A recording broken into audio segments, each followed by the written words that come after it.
Day 7 practice wrap. Let's go, Corey Clark. I'm Jeff. He's Corey. You guys know that already. What did you think? Felt a little disjointed to me, guys. It did a little bit. Yeah, it did at times. But that's going to happen. We're in the throes of camp. I like that descriptor. We're in the throes of camp. There were some good plays all around. I thought, again, a guy we've talked about a lot. I almost grabbed my glasses. I didn't do it. Refused to do it. Cam Riley. A little bit better every day. Had a pick six.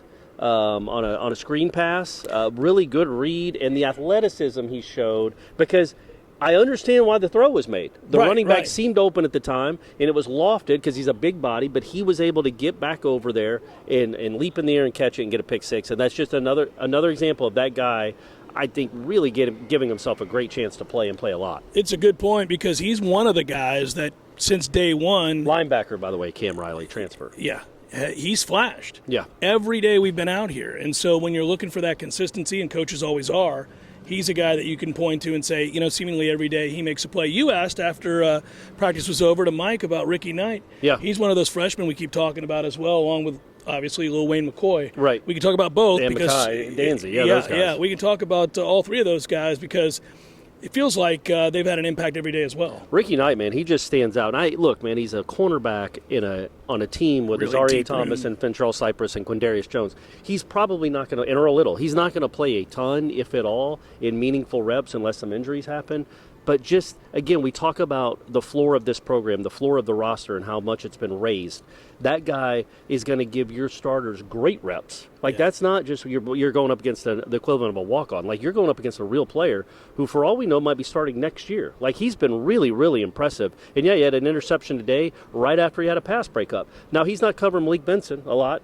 But when he's in there, he's almost always the best guy in his rep. He's almost always winning his rep. You and I have covered this team for a long time. We've also come to games for a very long time, going back 40 years now, which is kind of crazy to say out loud. Well, I've 21 years for me because I'm 29. Yeah, sure.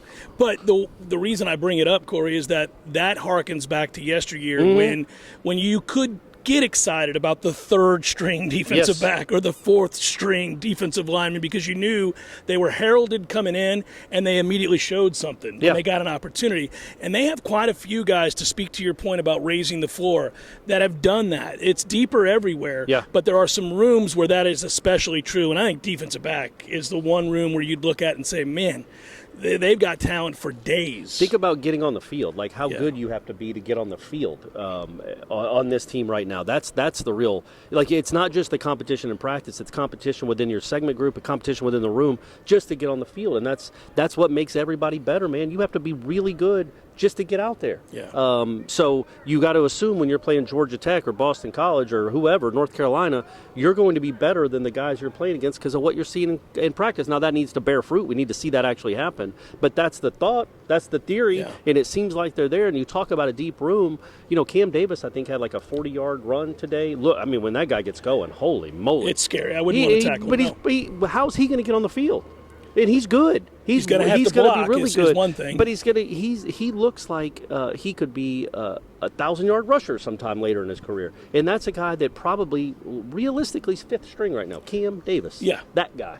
That's how good they are in the backfield too. That's how many weapons they have. Should be noted, Darrell Jackson was a disruptive force today. I had a chance to go down and watch while you were watching some of the passing drills. I went down and checked out the defensive line going against that offensive line. And one of the things that I like now is that we're in full pads.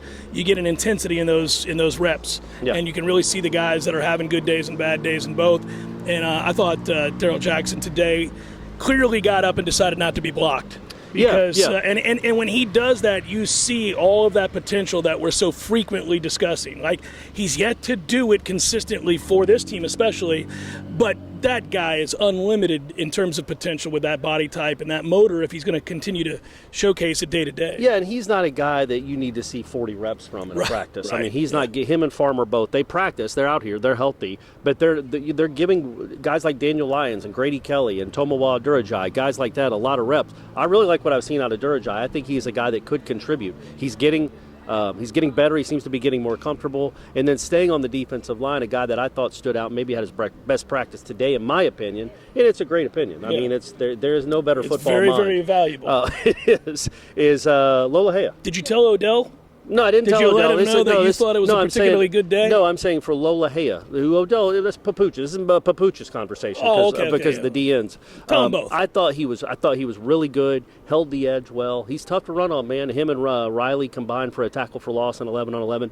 I like that guy. He's going to play a lot. He brings a lot. It seems to me what they're searching for and what they'll continue to search for as we lead up to that first game in Ireland is who are the second and third guys, right? Because like you're talking about, those starters across the board we feel very good about. Correct. It's just, can you find consistency from the Grady Kellys of the world, right. Durajaye, Lolahea, all those guys who you know are going to have to play quite a bit. Daniel Lyons is right, yeah. So those guys have to show a level of growth as well, and I think they'll probably see that. But those are the reps where you see the intense competition because they're fighting for time. And you mentioned him earlier, LaWayne McCoy. I thought he's getting reps with guys that you would be very surprised a true freshman would be getting reps at this early in camp. It's hard not to overhype this, Corey. I want to step in here just to say he's not wrong. This is kind of getting silly, right? Yeah, well, I mean, he plays a lot. Yes, he plays a lot with guys that we foresee being starters. Yeah, people you've heard of. So that tells you where he is in their minds, how much he's grown, and really, he missed half a spring because of that injury. It wasn't a big injury, but he missed half a spring. But he was coming along then. Yeah. But he is. It's too early and it's too much to call him a revelation. But he is a guy that, if you'd asked me 2 weeks ago, I'd be like, we'll see, man. Yeah. Now he is a part of the game plan. He is going to be a part of the game plan unless something happens in the next 3 weeks. He has been that impressive. He is going to be on the field. I thought he had another really good day working against better players. And I loved it. There was a moment in one-on-ones where he went up against Azarie, and Azarie won the rep. Afterwards, you look over there, and I pointed out to you, Azarie's giving him hints about how he knew what he was doing and what he should. Like, Azarie is over there working with McCoy because, as I like to say, I coined this about 9 years ago. Iron? No, game recognizes game. Oh, that's another one. It's similar. One. Yeah, it's very similar to iron sharpens iron. But this is game recognizes game. Azarie knows what that dude is. Azarie is going to be in the league next year. Yes, he is. Azarie knows how special 15 might be. It seems like, and that's why. And the fact that he was going up against Azarie in one-on-ones, but then he took the time to tell him because Azarie knows what that kid's potential is. I think. To further the point, it's not speculation on our part. You asked about him to Mike Norvell, and Mike went as far as to say he's got a chance to be a part of what we're doing here. Yeah, I mean, he talked glowingly of him in ways that he doesn't often do. Usually he tries to dial it back a little bit, especially if we get out in front of ourselves or over our skis about freshmen. He usually is kind of like, well, yes, but. There's usually a caveat. No caveat with him. It's always like, we were impressed in the spring, and we continue to be impressed with him right now. And I also wanted to point out real quick, I thought Malik Benson had a good day. Got open, looked like the part of a guy that's going to play a lot. And DJ made some. I think he made a throw to Toafili in 11 on 11 that was great. That was somehow not caught, but he looked fine again. Solid. Made some really nice throws. Made some throws that are going to happen. But I thought overall the quarterback play, in my opinion, was a little bit better than it had been yesterday. You know what's nice? We that don't breeze, have to sit around. That little breeze that we just through. hit. I don't know. I will tell you, we never talk about the kickers or the punters because we don't have to. Yeah. It's set it and forget it with kickers and punters. Yeah. I'll go out on a limb, guys. We have the best kicker and punter in the country.